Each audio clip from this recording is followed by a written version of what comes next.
कानून व्यवस्था तो इतनी चरमरा गई है बीजेपी के राज में कि आपको देखते दिन रात यहाँ महिलाओं का चलना ही मुश्किल है। जब कार में एक कागज या पॉलीथिन या कोई कपड़ा भी अगर टच होता है तो पता लग जाता है चलाने वाले को। वहाँ पर इतनी बड़ी अगर लड़की उसमें फंस गई है तो क्या उनको नहीं पता लगा? पुलिस कितना मतलब लीपापोती करेगी? पुलिस क्यों लीपापोती कर रही है? हम जानना चाहते हैं दिल्ली पुलिस से, दिल्ली पुलिस कमिश्नर से जानना चाहते हैं। एलजी महोदय कह रहे हैं कि मेरा सर शर्म से झुक गया है। एलजी महोदय अगर आपका सर शर्म से झुका है तो आप अपने पद से इस्तीफा दे दीजिए। और मैं गृह मंत्री अमित शाह से कहती हूँ कि अगर आप जैसे गृह मंत्री रहेंगे तो इस देश में न बेटी की सुरक्षा, न बहन की सुरक्षा, बेटियों की सुरक्षा तो कभी संभव नहीं हो सकती। नमस्कार। कांजावाला केस को लेकर लगातार आम आदमी पार्टी सड़कों पर है और मांग कर रही है कि जो भी दोषी रहे इस केस को लेकर उनको सजा दी जाए, मौत की सजा दी जाए।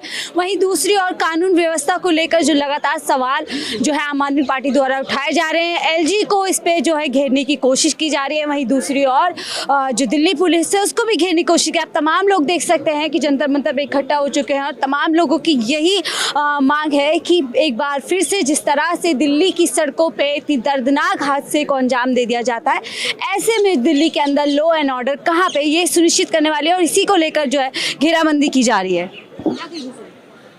मैम, मैं सिर्फ इतना कहना चाहूँगा, दोषियों को सज़ा मिलनी चाहिए। एक पीड़िता, उसको इतने लंबे रास्ते तक घसीट के ले जाना, उसके शरीर को, अंग को इतना ख़राब करना, तो ऐसे दोषियों को तो मैं यही चाहूँगा सरकार से केवल और केवल फांसी की सज़ा दी जाए। पांचों दोषी आरोपित जो हैं वो गिरफ्तार हो चुके हैं और जो कानून है वो अपने तरीके से काम करेगा। अभी आप लोगों की एग्जैक्ट मांग क्या है? मैम, हमारी तो एग्जैक्ट मांग सिर्फ एक ही है, उस लड़की को इंसाफ मिलना चाहिए और दोषियों को सख्त सख्त सजा जो होती है ना जो, लेकिन हम चाहते हैं हमारे कानून से कि इसमें सजाए मौत की सजा दी। तो हमारी मांग यही है कि उनको सजाए मौत, फांसी की सजा दे कि वो कल को कोई और इतनी गंदी हरकत करने की सोच भी ना पाए। बिना जांच पड़ताल की गैर इरादतन हत्या का मामला बना दिया जाता है दिल्ली पुलिस की तरफ, बाद में जो कुछ और तथ्य निकल कर आते हैं, इस पर क्या कहेंगे? मैम, उसी वजह से बोल रहा हूँ मैं आपको कि देखो, कानून है, कानून व्यवस्था अभी सेंट्रल गवर्नमेंट अगर चाहे और हमारे कानून चाहे तो इन दोषियों को बहुत जल्द सज़ा मिल सकती है और ऐसी सज़ा मिल सकती है जिसके दौरान कोई दूसरा व्यक्ति ऐसी गलती करने की सोच भी नहीं सकता। 10 साल पहले भी हम लोग जंतर मंतर पर इकट्ठे हुए थे, यही तस्वीर, यही हालात है। 10 साल बाद भी वही चीज़ है। कितना कानून व्यवस्था लगता है कि काम कर रही है? दोनों में ना बहुत डिफरेंस है, लेकिन चीज़ एक ही है, जो लड़की के साथ बर्बरता हुई है, मतलब उनके साथ जो हालात हुए हैं ना, वो चीज़ एक ही है। नहीं, डिफरेंस कहाँ है? कानून की लापरवाही उस समय भी थी, आज भी कानून लापरवाही। अगर उन दोषियों को सजा मिल जाती तो आज ये नहीं होता। तो यही मांग है हमारी, ऐसे दोषियों को फांसी की सजा दी जाए जो कि आगे करके कोई सोच भी ना पाए। अगर वो 10 साल पहले उन्हें सजा मिल जाती उस बिना पे तो आज ये नहीं हो पाता। चलिए, लगातार हालांकि देखिए, भले ही एक के बाद जो महिलाओं के खिलाफ जो जुर्म है उस पर जो लगातार गिनती दिल्ली की राजधानी में बढ़ती जा रही है। आज सुबह ही एक पुरुष ने एक महिला को जो बुला करके उसके पीछे चाकू घोंप के जो उसकी हत्या कर दी है, उसको जख्मी कर दिया गया। लगातार महिलाओं के खिलाफ जो जुर्म हम देख रहे हो बढ़ते जा रहे हैं। 10 साल में कितना लगता है दिल्ली बदली है? मैम, 10 साल में कुछ भी दिल्ली नहीं बदली है, आप भी जानते हैं ये, और ये सच है, फैक्ट है कि ना तो दिल्ली में कानून व्यवस्था बदली है, ना ही दिल्ली के लोग बदले हैं, ना ही दिल्ली के लोगों की मेंटालिटी बदली है। लोग बदलना ही नहीं चाहते अपने आप को। कानून व्यवस्था तो इतनी चरमरा गई है बीजेपी के राज में कि आपको देखते दिन रात यहाँ महिलाओं का चलना ही मुश्किल है। महिला अगर रात में 8 बजे बाद तो किसी भी बहन बेटी कोई बाहर निकलना ही नहीं चाहती है डर के वजह से। तो आप ये कह सकते हैं कि कहीं ना कहीं हमारी कानून व्यवस्था, हमारी जो सेंट्रल गवर्नमेंट है वो कहीं ना कहीं इसके लिए सबसे पहले दोषी हैं। पहले उनको अपने आप को बदलाव करना चाहिए, जब उसके बाद में कानूनी व्यवस्था को बदलाव करके हम बहन बेटियों के लिए कुछ ऐसे कानून बनाने चाहिए ताकि ऐसे दरिंदे रोडों पे खुला ना घूमे। एक महिला होते क्या लगता है, डर लगता है दिल्ली में आज बाहर निकलने में? समय के बाद में अगर दिन की बात करें या शाम के समय में जिस तरीके के हालात दिल्ली में होते जा रहे हैं। मैम, ऑफकोर्स मेरे को अगर हम कहें, एक वैसे तो मैं एक निडर महिला हूँ, मैं अनीता बैरवा अम्बेडकर नगर से बिलोंग करती हूँ, बट लेकिन अगर और आम महिलाओं की बात अगर ली जाए तो आप कह सकते हैं कि 6 बजे बाद कोई भी महिला या बहन बेटे को, हम लोग क्या, हमारी बाकी फैमिलीज भी बाहर निकलने के लिए अवॉइड करती है, मना करती है कि साफ साफ नहीं बेटा आपको नहीं निकलना। यहाँ तक कि लड़कियाँ खुद नहीं निकलना चाहती है डर की वजह से कि कहीं ना हमारे साथ कोई ना कोई हादसा ना हो जाए। अभी फिलहाल क्या मांग लेकर के आप लोग दिल्ली? मैम अभी हमारी फिलहाल यही मांग है कि दोषियों को कड़ी से कड़ी सज़ा दी जाए, उनको जो भी उनके पद पे बैठे हैं उन अधिकारियों को बर्खास्त किया जाए, उनके बच्चों को सज़ा के तौर पे कुछ भी दंड दीजिए लेकिन दें उसको, ताकि वो जो जिसकी बच्ची मरी है उस बच्ची के माता पिता को भी इंसाफ मिले, उस बच्ची को इंसाफ मिले। बात करने के लिए तो तमाम लोग जो हैं दिल्ली के जंतर मंतर पर इकट्ठा हो चुके हैं और सभी की मांग यही है कि दोषियों को कड़ी से कड़ी जो है सजा दे। देखिए तमाम महिलाएं यहाँ पे जुट चुकी हैं क्योंकि महिलाओं का बहुत बड़ा मुद्दा है।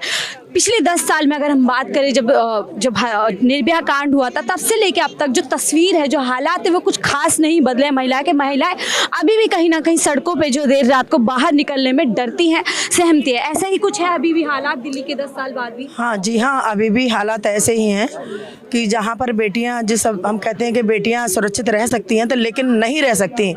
अगर आप देखिए अभी इस बच्ची के साथ में क्या हुआ है कि एक कार उसको 12 किलोमीटर तक घसीटती है। जब कार में एक कागज़ या पॉलीथीन या कोई कपड़ा भी अगर टच होता है तो पता लग जाता है चलाने वाले को। वहाँ पर इतनी बड़ी अगर लड़की उसमें फंस गई है तो क्या उनको नहीं पता लगा?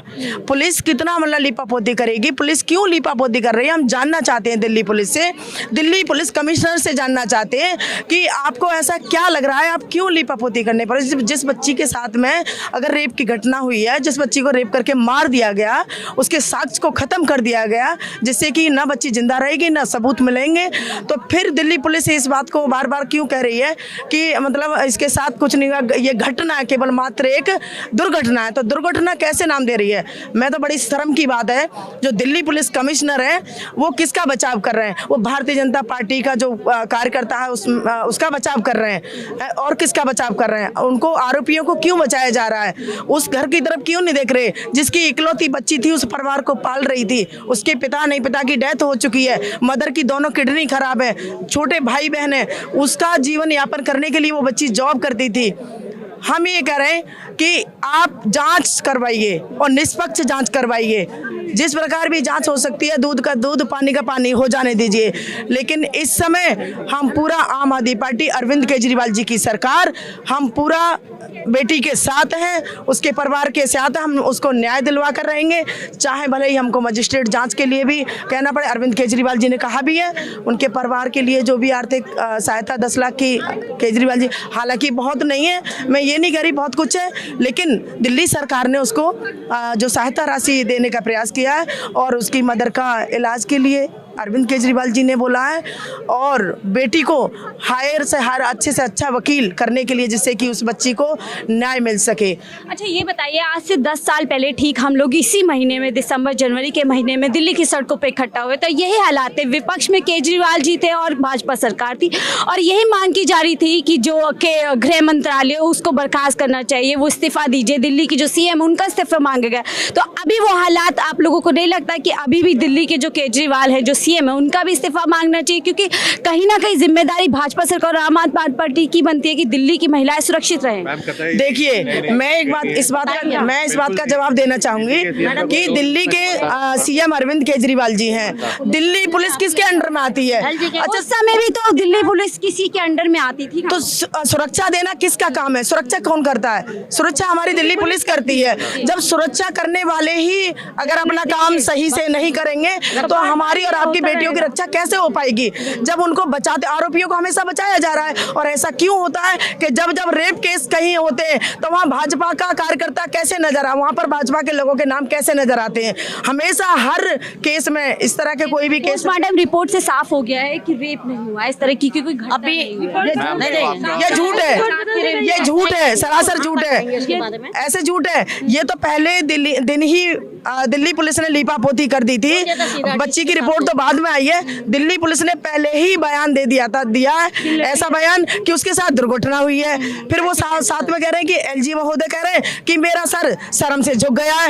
एलजी महोदय, अगर आपका सर शर्म से झुका है तो आप अपने पद से इस्तीफा दे दीजिए। और मैं गृह मंत्री अमित शाह से कहती हूँ कि अगर आप जैसे गृह मंत्री रहेंगे तो इस देश में न बेटी की सुरक्षा, न बहन की सुरक्षा, बेटियों की सुरक्षा तो कभी संभव नहीं हो सकती, कभी नहीं होगी। क्योंकि आपको पता है उनके घर में 2 छोटे भाई हैं उसके, अंजलि के, और उसका परिवार उसी की कमाई पे चलता है। हम वहीं रहते हैं और उसकी माँ की दोनों किडनियां खराब है, ठीक है। अब पुलिस किसके अंडर में आती है? एलजी साहब हो गए और केंद्र सरकार हो गई। जब तक केंद्र सरकार नहीं जागेगी और एलजी साहब नहीं जागेंगे तो महिलाओं को, बेटियों को कोई न्याय नहीं मिलेगा। पूरे मुद्दे पे, इस मुद्दे पे जो है, जी कहिए क्या कह रहे हैं? मैं राहुल कपूर हूँ, सह सचिव दिल्ली प्रदेश। और आपका एक प्रश्न बिल्कुल वाजिब नहीं है, इसमें केजरीवाल जी का कोई रोल नहीं आता। केजरीवाल जी के उस समय शीला दीक्षित पे हमला किया गया देखिए, था। शीला दीक्षित पे हमला किया गया था। आज केजरीवाल उस वक्त भी गलत था और आज भी गलत है। दिल्ली की पुलिस, दिल्ली की सुरक्षा केंद्र के अंडर आती है, दिल्ली सरकार के अंडर नहीं आती। भी पता लगा है कि वो मंडल अध्यक्ष है वहाँ का, और मतलब ऐसा हो सकता है कि 7-8 किलोमीटर गाड़ियां चली हों और नीचे अगर कोई बंदा फंसा हुआ है तो वो ना पता चले। ये सरासर पुलिस इसमें मिली हुई है, बिल्कुल मिली हुई है, और भाजपा वाले उसको 100% उसको बचा रहे हैं। दिल्ली पुलिस का बयान है कि एक्सीडेंट है। तो एक्सीडेंट तो बनाया भाई, एक्सीडेंट तो है ही, मारा उन्होंने। मतलब अगर किसी की टक्कर लग जाएगी तो वो एक्सीडेंट ही तो कहलाएगा। तो एक्सीडेंट तो सही कह रहे हो, एक्सीडेंट है। अगर किसी को राह चलते अगर किसी को टक्कर मार देती है गाड़ी तो एक्सीडेंट ही तो कहलाएगा। सोची समझी साजिश। हाँ, बिल्कुल सोची समझी साजिश है जी, बिल्कुल सोची समझी साजिश। सारे मिले हुए हैं, ये सारे ऊपर से नीचे तक सारे मिले हुए हैं। अच्छा सर, जिस तरीके से उस लड़की दोस्त है, उसका बयान जो बाद में आता है, उस पर क्या कहना चाहेंगे? मैं बोलना चाहूंगी उसके बाद, मैं वहीं रहती हूँ। मैम से पूछे। मैं वही किराड़ी विधानसभा से हूँ। करण बिहार जो है मेरे घर के पड़ोस में वो रहती है। एक्चुअली क्या है कि लड़की ऐसी किस्म की नहीं थी, उसकी अगर फ्रेंड को इतनी ही हमदर्दी थी तो वो जब कहाँ चली गई थी, उसको तभी सामने आना चाहिए था ना। अब डर गई। ये कोई बात नहीं है, कलंक है दोस्ती के नाम पे। आप ये बताओ, एक दोस्त का साथ नहीं देगी, झूठ बोलती है। वो लड़की का भी ड्रिंक करती नहीं है, उसकी मदर की दोनों किडनियां खराब है, उसके फादर नहीं है, उसके 2 भाई हैं, पूरे परिवार का खर्चा वही चलाती है, ठीक है। और इसके अंदर जो बीजेपी का है वो अभी सह प्रभारी बनाया 2 दिन पहले उसको, और सुल्तानपुरी के थाने के ऊपर जो है उसकी होर्डिंग लगा हुआ है वहां पर, वो भी उसके अंदर इन्वॉल्व था। आप ये बताइए कि गाड़ी के अंदर हम लोग ड्राइव करते हैं, एक छोटा सा तिनका भी कुछ भी आ जाता, पता चलता ना ड्राइवर को कि अभी हाँ गाड़ी के अंदर नीचे, और इतनी बड़ी डेड बॉडी नहीं पता चली उनको कि ये तो एकदम ही दूसरा निर्भया कांड हुआ है 10 साल के बाद। उनको सजा मिलनी चाहिए, उनको फांसी मिलनी चाहिए। भाजपा के राज में महिला सुरक्षित नहीं है, भाजपा के राज में महिला सुरक्षित पहले भी नहीं थी और अब भी नहीं है।